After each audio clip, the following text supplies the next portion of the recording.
ক্রিসমাসের সাজে সেজে উঠেছে চারিদিক, তাই বাড়ির গোপোষণাকেও সাজিয়ে নেওয়ার ইচ্ছা হলো। তার জন্য নিয়েছি নতুন একটা সান্টা ক্লজের টুপি। টুপির উপরের অংশটা কেটে নিলেই টুপি রেডি হয়ে যাবে। আর এই লম্বা দুটো টুকরো কেটেছি হাতা বানানোর জন্য। তারপর জামার নিচের পার্টটার জন্য টুপি থেকে লাল অংশটা গোল করে কেটে সরু একটা হোয়াইট বর্ডার সব দিক থেকে আঠা দিয়ে বসিয়ে নিলাম।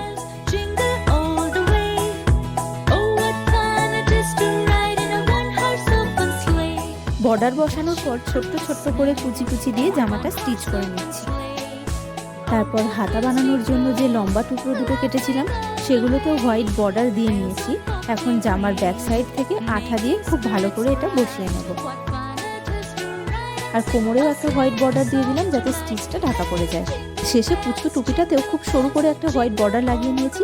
এবার দেখো তো স্যান্টার এই ড্রেসটা পরে আমাদের গোপোষণাকে কেমন লাগছে।